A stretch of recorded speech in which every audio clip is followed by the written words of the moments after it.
மயில் வந்து நடந்து போயிட்டு இருக்கும் போது ஒரு பைக் வந்து மயில வந்து தெரியாதனமா இடிச்சிருது. இடிச்ச உடனே வந்து மயில் வந்து குப்புற விழுந்துடுறாங்க. விழுந்த உடனே வந்து வயித்தை பிடிச்சிட்டே வந்து டக்குன்னு மயக்கமாயிடுறாங்க. ஆக்சிடென்ட் பண்ணது யாருன்னு பார்த்தா நம்ம சரவணன் தான். சரவணன் போய் இவன் மேல போய் விட்டுட்டோம், ஐயோ இவ்வளவு போயா பார்க்கணும் அப்படின்ற மாதிரி வந்து சொல்லி நினைச்சிட்டு இருக்காரு. ஆனா வந்து டக்குன்னு வந்து தூக்குறதுக்கு வராங்க. எல்லாரும் வந்து கூட்டம் கூடிடுறாங்க. ஒரு பொம்பளை பிள்ளைய இடிச்சுட்டு என்னையா நின்னு பேசிட்டு இருக்க, அவன் தூக்கிட்டு முதல்ல ஹாஸ்பிட்டல் போய் அப்படின்றாங்க. உடனே வந்துட்டு ஹாஸ்பிட்டலுக்கு கூட்டி வந்துடுறாங்க. கூட்டி வந்துட்டு நான் இப்போ அஞ்சலி போய் போனேன், இப்போ போய் இவள்கிட்ட போய் மாட்டிக்கிட்டேன், என்னதான் பண்றதோ அப்படின்ற மாதிரி வந்து நினைச்சிட்டு இருக்காங்க. கரெக்டா டாக்டர் வராங்க. டாக்டர் வந்துட்டு என்னாச்சு, அவங்களுக்கு எப்படி அடிபட்டுச்சு அப்படின்னு சொல்லி போது தெரியாம நான் தான் மேம் நான் வண்டி மேல விட்டுட்டேன் அப்படின்ற மாதிரி வந்து சொல்றாங்க. உடனே டாக்டர் வந்து சத்தம் போடுறாங்க, தெரியாம விட்டுட்டீங்களா, நீங்க எவ்வளவு பெரிய தப்பு பண்ணிருக்கீங்க தெரியுமா அவங்களுக்கு அப்படின்றாங்க. இல்ல மேம் அவளுக்கு என்ன ஆச்சுன்னு சொல்லுங்க, என்ன ஆனாலும் நான் வந்து அமௌண்ட் பே பண்ணிடுறேன் அப்படின்னு டாக்டர் வந்து திட்டாங்க. அமௌண்ட் பே பண்ணிடுறீங்களா, எதுக்கு சார் அமௌண்ட் பே பண்ணுவீங்க, அவங்களுக்கு அபார்ட் ஆயிடுச்சு அதுக்கு அமௌண்ட் பே பண்ணிடுவீங்களா அப்படின்ற மாதிரி வந்து சொல்றாங்க. அதை கேட்டுட்டு வந்து சரவணன் வந்து ரொம்ப ஷாக் ஆகுறாங்க. என்ன மேம் சொன்னீங்க அப்படின்னு சொல்லி கேட்கும்போது, ஆமா அவங்களுக்கு வந்து குழந்தை கலைஞ்சிருச்சு கீழே விழுந்ததுனால அப்படின்ற மாதிரி வந்து சொன்னோன்னே அந்த பக்கம் வந்து மயில் அழுகுற சவுண்ட் கேக்குது.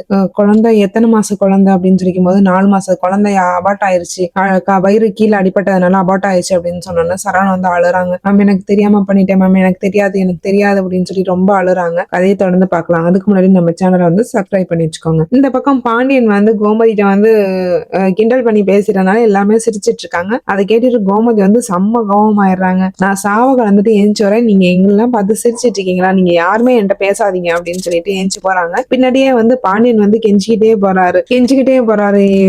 கோமதி தெரியாம பேசிட்டேன் கோமதி, என்கிட்ட பேசு கோமதி அப்படின்னு சொல்லி கெஞ்சிக்கிட்டே போறாரு.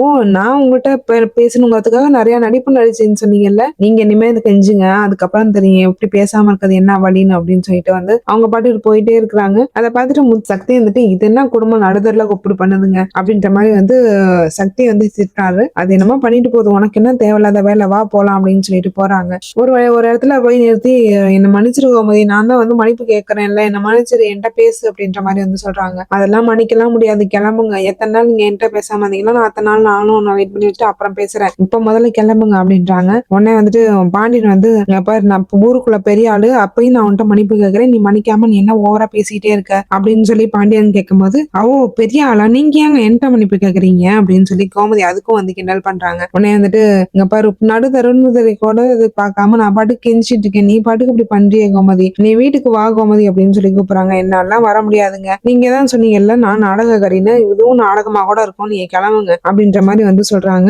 உடனே வந்து பாண்டியன் வந்து என்ன மன்னிச்சிரு கோமதி, என்கிட்ட பேசு கோமதின்னு சொல்லி காலில் விழுந்துறாங்க. அதை பார்த்துட்டு கோமதி வந்து என்னங்க நடு ரோட்ல அப்படி பண்ணிட்டு இருக்கீங்க, எந்திரிங்க முதல்ல, நான் சும்மா தான் பண்ணிட்டு இருந்தேன், வாங்க போலாம் அப்படின்னு சொல்லிட்டு வந்து ஒரு வழியா 2 பேரும் சமாதானம் ஆகி வந்துடுறாங்க. அந்த பக்கம் வந்துட்டு மீனா வந்து இதெல்லாம் சொல்லி சிரிச்சிட்டு கிண்டல் பண்ணிட்டு இருக்காங்க.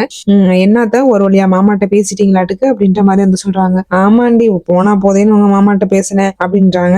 ஏத்த மாமாட்ட பேசணும், நீ என்ன ஆக்டிங் பண்ணீங்க, என்கிட்ட ஏன் நீங்க கதை விடுறீங்க பாத்தீங்களா அப்படின்ற மாதிரி வந்து சொல்லும் போது, இந்த பாரு முட்டை குருமா வச்சிருக்கேன் வேணுமா வேணாமா அப்படின்றாங்க. இல்லத்த நான் சும்மா சொன்னேன் அப்படின்ற மாதிரி வந்து மீனா வந்து சமாளிக்கிறாங்க. உடனே செந்தில் வந்து தலையில வச்சாங்க. ஏன்டி இப்படி சோறுனா அப்படி உயிரை ஊடுற அப்படின்னு சொல்றாங்க. என்ன பண்றது, நம்ம டிசைன் அப்படி அப்படின்ற மாதிரி வந்து என்னோட வீக்னஸ் வந்து அத்தை கரெக்டா தெரிஞ்சுக்கிட்டாங்க, அதுக்கு நான் என்ன பண்றது, பரவாயில்ல விடுங்க அப்படின்ற மாதிரி வந்து சொல்றாங்க. ஏமா இப்படி இருக்காவ அப்படின்ற மாதிரி வந்து கேக்குறாங்க. ஏன்டா நீ தானே கட்டிட்டு வந்த, இதெல்லாம் தெரிஞ்சுதான் கட்டிட்டு வந்த, அப்புறம் என்ன என்கிட்ட வந்து கேக்குற, அனுபவி அப்படின்ற மாதிரி வந்து சொல்லிடுறாங்க. இங்க வந்து ரொம்ப ஹாப்பியா போயிட்டு இருக்காங்க. உடனே இங்க வந்து சரவணனுக்கு வந்து போன் வருது. கொஞ்சம் எமர்ஜென்சி, கொஞ்சம் வரியா அப்படின்ற மாதிரி வந்து அஞ்சலி போன் பண்றாங்க. சரி இதை வரேன் இரு, நீ அதுக்கு பயந்துட்டு இருக்க, ஏன் அவ்வளவு அவசரமா பேசுற அப்படின்ற மாதிரி சொல்றாங்க. இல்ல கொஞ்சம் ஒரு சின்ன எமர்ஜென்சி தான், நீங்க டக்குன்னு வந்துட்டு போவேன் அப்படின்ற மாதிரி வந்து அஞ்சலி வந்து கூப்பிடுறாங்க. சரி ஒரு 10 நிமிஷம் இரு நான் வந்துடுறேன் அப்படின்னு சொல்லிட்டு இங்க வந்து பாண்டியன்ட்ட வந்து சரவணன் வந்து பர்மிஷன் கேட்கிறாரு.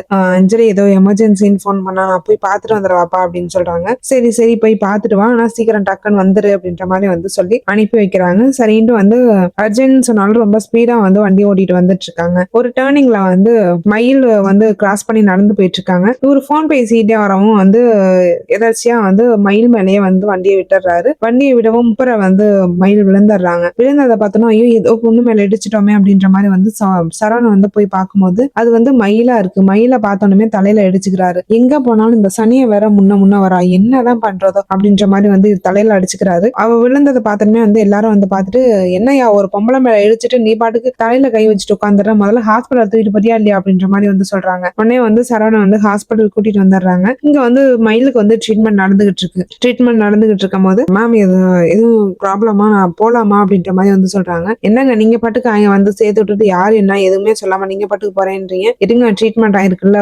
கொஞ்சம் வெயிட் பண்ணி பாத்துட்டு போங்க அப்படின்ற மாதிரி வந்து சொல்றாங்க. சரி மேம் அப்படின்னு சொல்லிட்டு அப்புறம் வெயிட் பண்றாங்க. கரெக்டா வந்து டாக்டர் வெளியே வராங்க. வெளியே வந்துட்டு நீங்க உங்களுக்கு என்ன வேணும் அப்படின்னு சொல்லி கேட்கும்போது இல்ல கொஞ்சம் தெரிஞ்சவங்க தெரியாம வண்டியை விட்டுட்டேன் அப்படின்றாங்க. என்ன தெரியாம வண்டி விட்டுட்டீங்கன்னு சாதாரணமா சொல்றீங்க, ஆக்சிடென்ட் பண்ணிருக்கீங்க அதானே அப்படின்றாங்க. ஆமா மேம் தெரியாம நடந்துருச்சு அப்படின்றாங்க. சரி சார் தெரியாம நடந்துச்சுன்னா என்ன பண்றது, என்ன ஆச்சுன்னு சொல்லுங்க மேம், நான் வந்து அமௌண்ட் அந்த ட்ரீட்மெண்ட்டுக்கான அமௌண்ட் நான் பே பண்ணிடுறேன் அப்படின்ற மாதிரி வந்து சொல்றாங்க. ட்ரீட்மெண்ட்டுக்கான அமௌண்ட் பே பண்ணிடுறீங்களா அப்படின்ற மாதிரி வந்து சொல்றாங்க. ஆமா மேம் அவங்க எவ்வளவு அமௌண்ட் கேட்டாலும் நான் வந்து கொடுத்துட்றேன், ஆனா எனக்கு சின்ன எமர்ஜென்சி நான் போகணும் அப்படின்றாங்க. இருங்க சார் என்ன சார் எமர்ஜென்சிங்கிறீங்க, ஈஸியா வந்து பணத்தை கொடுத்துறேன்றீங்க, நீங்க எல்லாம் மனுஷன் தானா அப்படின்ற மாதிரி வந்து டாக்டர் திட்டுறாங்க. என்ன மேம் நான் தான் சொல்றேன் ட்ரீட்மெண்ட்டுக்கான செலவை வந்து நான் கொடுத்துறேன்னு, இதுக்கே என்ன திட்டுறீங்க அப்படின்னு சொல்லி கேட்கும்போது டாக்டர் வந்து சொல்றாங்க, நீ எவ்வளவு பெரிய தப்பு பண்ணிருக்கீங்க தெரியுமா, ஒரு உயிரையே கொன்றிருக்கீங்க அப்படின்னு சொல்றாங்க. என்னாச்சு மயிலுக்கு என்ன இறந்துட்டாளா, நான் லைட்டா தானே இடிச்சேன், விழும்போது கூட அவ வந்து கண்ணை திறந்து பார்த்தாலே அப்படின்னு சொல்லி சொல்றாங்க. மயிலுன்னு சொல்றீங்க, பேரெல்லாம் சொல்றீங்க, யாரும் தெரிஞ்சவங்கன்னு மட்டும் சொல்றீங்களே என்ன சார் அப்படின்னு சொல்றாங்க. என்னோட எக்ஸ் தான் மேம் அப்படின்ற மாதிரி வந்து சொல்றாங்க. ஏன் டைவர்ஸ் ஆச்சா, எத்தனை மாசம் ஆச்சு டைவர்ஸ் ஆகி அப்படின்னு சொல்றாங்க. இல்ல மேம் டைவர்ஸ்க்கு அப்ளை பண்ணிருக்கோம், 2-3 மாசம் கேஸ் நடந்துட்டு இருக்கு அப்படின்ற மாதிரி டீட்டெயிலாம் சொல்றாங்க. அப்படின்னா நீ தான் வந்து கொலைகாரன் அப்படின்ற மாதிரி வந்து சொல்றாங்க. என்ன மேம் சொல்றீங்க, கொலைகாரன் என்னென்னமோ சொல்றீங்க, நான் என்ன பண்ணேன், அப்படிலாம் நான் எதுவும் பண்ணலையா, அவ வந்து அவ்வளவு பெரிய அடியெல்லாம் படலையா அவளுக்கு அப்படின்றாங்க. யோ நீ வந்து உன் சொந்த பிள்ளையவே கொண்டு இருக்கையா அப்படின்ற மாதிரி வந்து டாக்டர் திட்டுறாங்க. என்ன மேம் சொல்றீங்க அப்படின்னு சொல்லி கேட்கும்போது அவ வந்து 4 மாசம் பிரெக்னெண்டா இருந்திருக்கா, அந்த குழந்தை வந்து நீ இடிச்சதுல விழுந்ததுல அவருக்கு வந்து அபார்ட் ஆயிருச்சு அப்படின்ற மாதிரி வந்து சொல்றாங்க. அதை கேட்டுட்டு என்ன மேம் சொல்றீங்க, அவ பிரெக்னெண்டா இருந்தாலும் எனக்கு தெரியாது மேம் அப்படின்னு வந்து சொல்றாங்க. நீ எல்லாம் ஒரு ஆம்பளையா அப்படின்னு சொல்லி திட்டிட்டு போயிடுறாங்க.